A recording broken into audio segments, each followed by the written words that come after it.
ташып бул деңгээлге сиз неге түштүңүз билбейм, бирок сиздин бул деңгээлге түшүүңүз менен Кыргыздын деңгээлин ош түшүрүп салдыңыз бул сөзүңүз менен. Парламентке кирип, колуңду кайрып коем, сүйлөбө, таза экран суроо берет атамызга жооп берип туруп, түшүндүңбү? Бул не деген мамиле бул? Болбойт мында, башка мамлекет болсо билет муну. Ал Адахан Кимсанбаевдин оозунан чыгып аткан сөз, ал деген элдин сөзү. Элдин айтып аткан көйгөйү.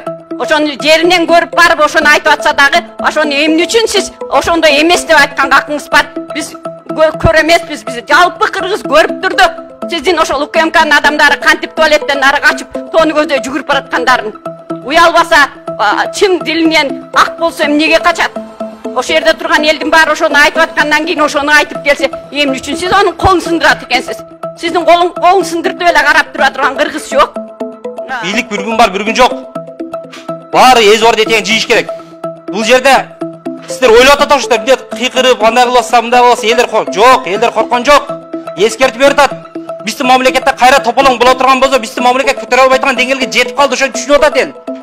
Ошону силер өзүңөр түшүнөсүңөрбү? Түшүнбөсөңөр, өзүңөрдүн түйүңөргө өзүңөр жетесиңер. Сиз Адахан Кимсанбаевичке таазим кылып, жүгүнсөңүз жарашат. Эгерде сиздин жолуңуз менен барып бийликти алам десе, Адахан Кимсанбаевич эбак алып коймок. Артындагы колдоочуларын жок, кан менен келген бийлик кереги жок мага, жаман жол менен келген бийлик кереги жок мага, аң сезим менен, акыл менен тандаган бийлик керек мага деп, ушул күнгө чейин элди басып, тынчытып келе жаткан Адахан Кимсанбаевич болот. Саламатсыңарбы, урматтуу кыргыз калкым? Ким айтмакчы, бетеге кетет, бел калат, бектер кетет, эл калат дейт.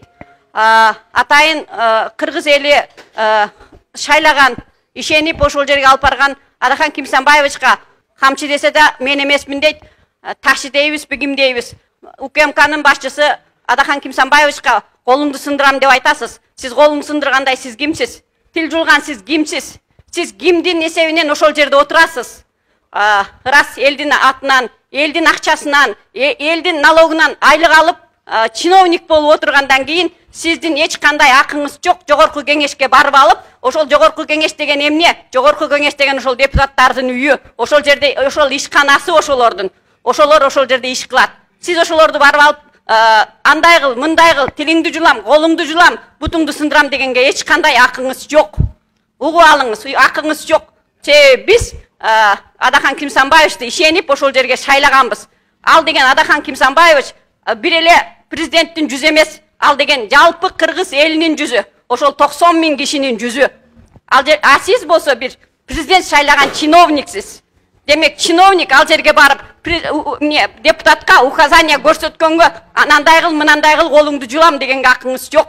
Ал Адахан Кимсанбаевдин оозунан чыгып аткан сөз, ал деген элдин сөзү. Элдин айтып аткан көйгөйү. Ошону жеринен көрүп барып, ошону айтып атса дагы, ошону эмне үчүн сиз ошондой эмес деп айтканга акыңыз бар. Биз көрө эмеспиз, биз жалпы кыргыз көрүп турду. Сиздин ошол УКМКнын адамдары кантип туалеттен ары качып, тоону көздөй жүгүрүп бараткандарын. Уялбаса, чын дилинен ак болсо эмнеге качат? Ошол жерде турган элдин баары ошону айтып аткандан кийин ошону айтып келсе, эмне үчүн сиз анын колун сындырат экенсиз? Сиздин колун сындыртып эле карап тура турган кыргыз жок. Сүйлөсөңүз дагы ойлонуп сүйлөңүз. Ал жерде сиз Адахан Кимсанбаевдин кадырын түшүрөм деп ойлобоңуз. Ал жерден сиз өзүңүздүн кадырыңызды түшүрдүңүз. Сиздин ким экениңизди, 3-чү класстагы дагы билимиңиздин жок экенин ошол жерде ажылдап сүйлөп атканыңызды элдин баары көрдү. Ошондой эле президент мырза, сизге да кайрылуубуз. Эмне үчүн ошол сөздү угуп туруп калыстык кыла алган жоксуз? Асмандын баасын чапчыды десе, Кыргызстанда эң арзан баа деп айтасыз. Ошону ким айтты сизге? Сиз мүмкүн эмнеде жашап, баардыгы гособеспечение болгон үчүн мүмкүн сиз баанын канча экенин да билбесеңиз керек. Эл кандай кыйналып атканын көрбөсөңүз керек. Баягы ким айтмакчы, байлык менен бийлик адамдын көзүн көр кылат. Көр болуп калыптырсыңар силер. Көр болуп калыптырсыңар. Эл аралап, элдин эмнесин көргүлө. Кандай көйгөй жаралып атканын айтып келген депутаттын колун сындырбагыла силер. Андай болгон эмес. Камчы кулагың менен угуп кой. Илгерки тарыхты айтпайлы, өзүңөр жакшы көрүп айткан 30 жылдык тарыхты айтайлы. 30 жылдык тарыхта сага окшогон УКМКнын башчысы Суталинов болгон. Суталинов кайда азыр? Ар бир өлгөн ата-эненин баласы өлгөн ата-энеден кечирим сурап жүрөт. Пандакен нелерди гана кылбады, бийлик нени дедиртпейт, байлык нени жегизбейт дейт. Ошол маалда эсирген бири ошол. Ошонун бири азыр түрмөдө жаткан Сегизбаев, Сегизбаев. Алдагы сенин ордуңда болчу. Так что асманга чыгып аңкылдай бербестен ылдыйга түшүп кичине ылдый жакты ham карап кой. Тоонун башына чыгып ылдыйга түшүп томолонгон өтө кыйын болот. Ошондой. Так что эртең ким болоруңду дагы жакшылап ойлонуп койгонуң. Биз болсо бүткүл колдоочулары Адахан Кимсанбаевдин аркасында колуна кол, бутуна бут болуп дайыма колдоп турабыз. Assalamu alaikum урматтуу жердештер, урматтуу мекендештер. Кечегиде Бүтүн Кыргызстан саясий партиясы фракция менен биригип Баткенге барган. Ал жерде барыңыздар көргөнсүздөр. Ошол жерде бир жигит чыгып, бардык алып кетип аткан товарларын документально көрсөткөн, ар бирин көрсөтүп, номерлеринен бери жазылган. Ар бир адамдар кимизи канча мешок un алат, кимизи канча мешок селитра, кимизи канча мешок күрүч баарын көрсөтүлгөн. Бирок мага эң таң калыштуу болгон жери ошол жерде Адахан Кимсанбаевич Бүтүн Кыргызстан фракциясы элдер менен чогулушуп туруп, ошол жерде залда айткан сөзү бар. Бул мыйзамсыз болуп калды. Бул 2 айдын ортосуна чегара коюлбаш керек дегенде элдин баары дүңгөт кол чабып ушуну ачып бериңиздер деп кол чапкан. Ошол жерде айыл өкмөтү дагы баары ушул товар бизге келиш керек деп кол коюп берген. Кече болсо Камчыбек Ташиев именно ошол жигиттин үстүнөн иш козгоп кайра наоборот. Бул аткечилик менен алектенет деп ошол жигиттин үстүнөн иш козгоп атат азырчы. Кече ошол жерде парламентте барыңыздар көргөн болушуңуз керек. Урматтуу Баткен элинин тургундары, урматтуу кыргыз элим, ошол жигитти өзүңүздөр коргоо алыңыздар. Ал жигит сиздерге товар ташыйм деп, продукт ташып келем деп, ошол жерде азыр бийликке жем болуп отурат мындай айтканда. Азыр бул жерде Адахан Кимсанбаевич болсо кече айланып келип туруп, буну крышабайт этет дейт.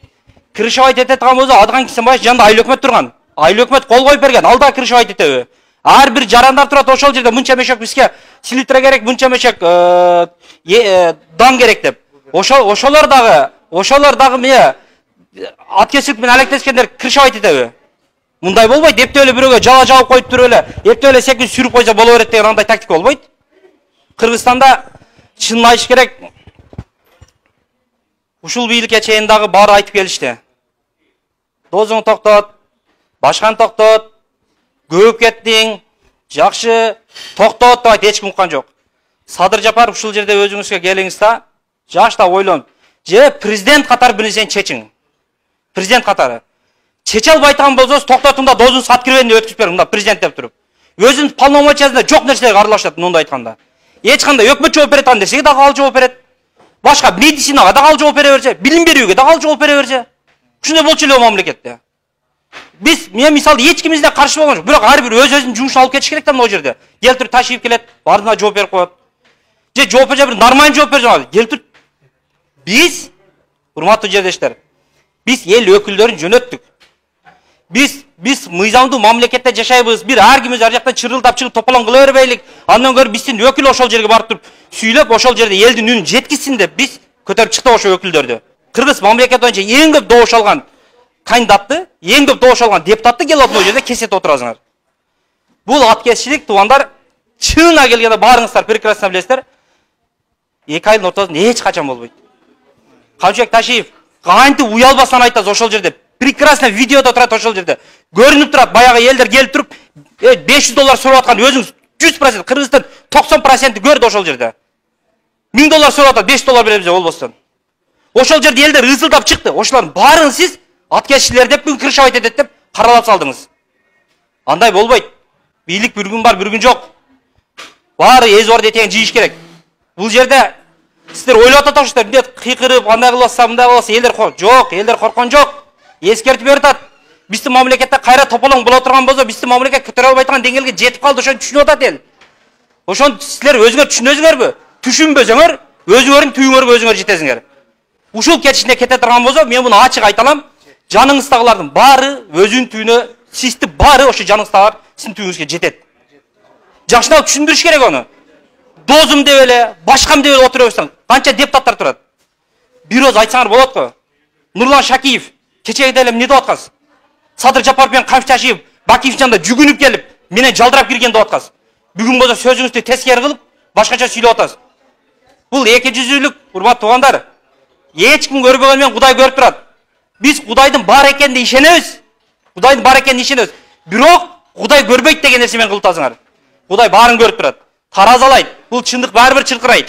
Эч качан бирөөнүн колун кайрып коюп, анда бул туугандар көчөдө эки адам урушуп кетсе колун кайрып коем дейт. Көчөдө.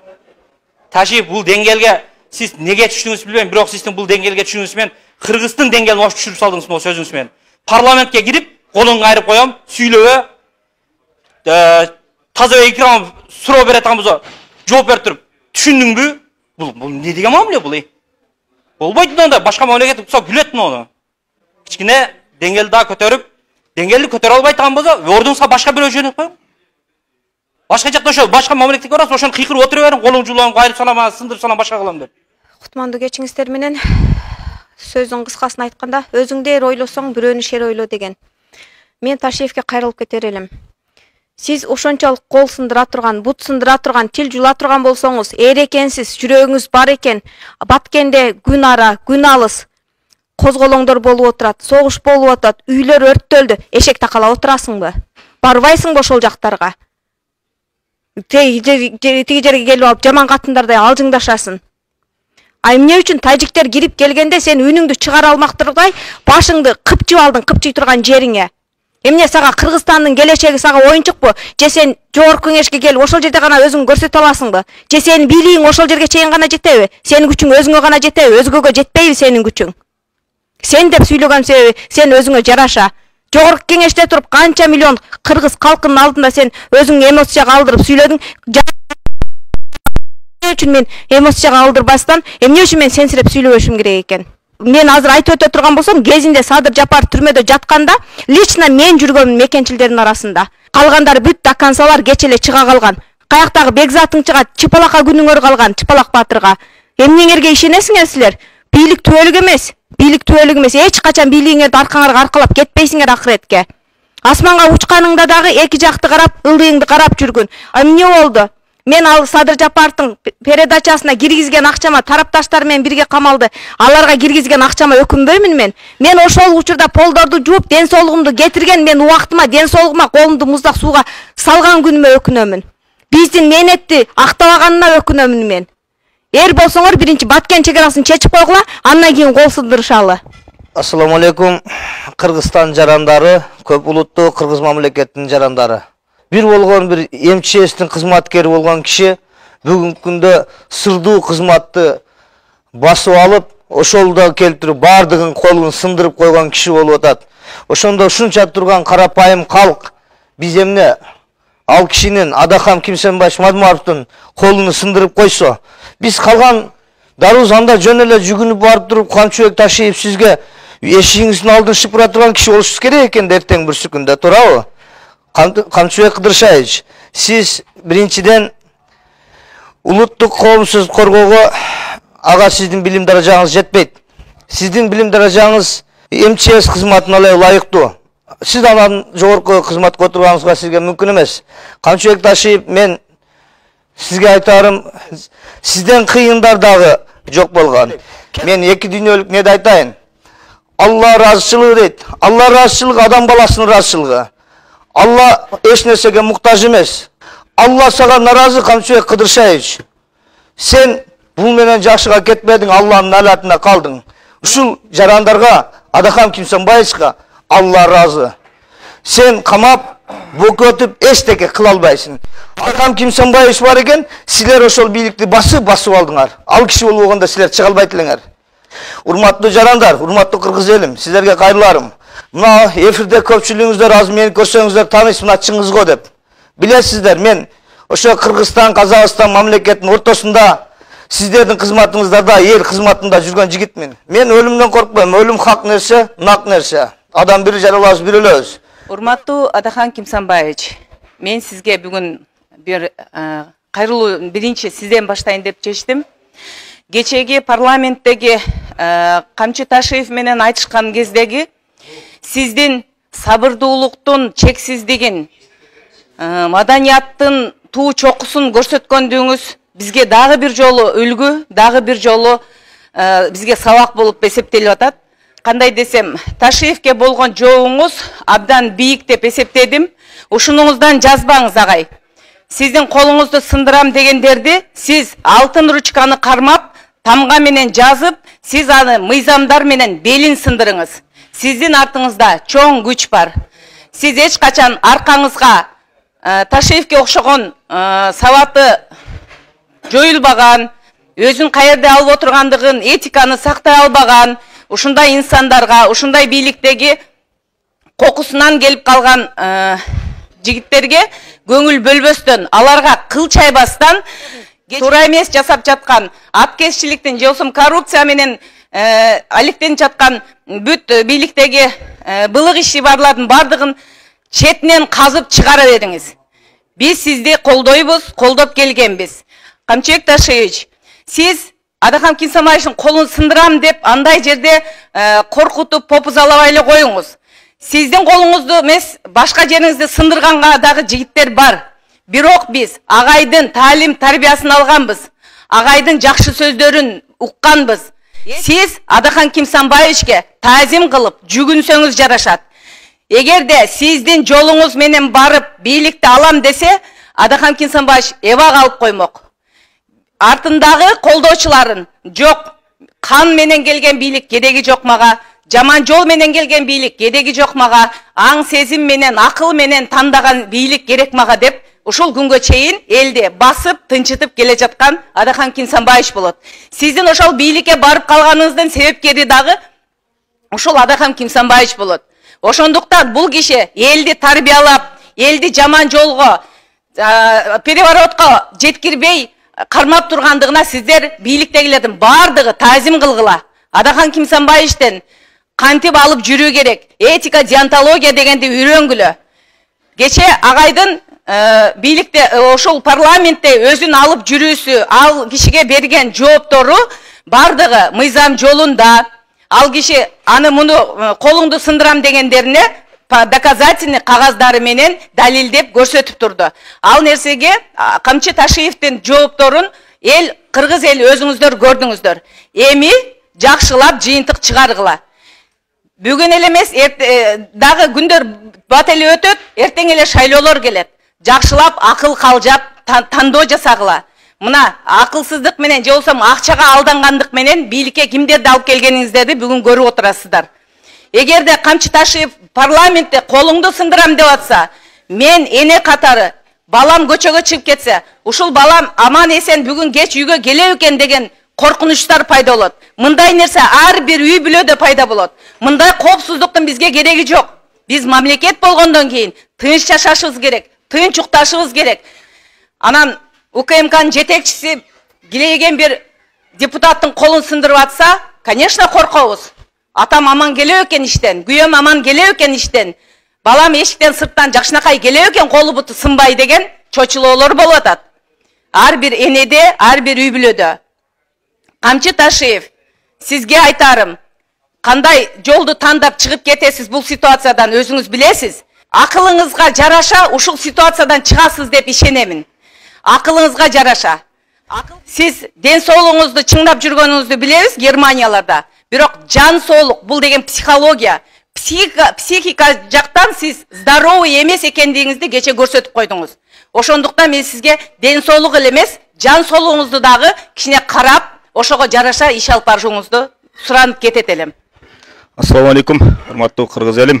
Эл өкүлдөрүнө келип отчет бере турган УКМКнын төрагасы Камчыбек Ташиевке бир реакция көрсөтүүнү чечтик. Себеби бул реакциянын себебин өзүңүздөр билесиздер.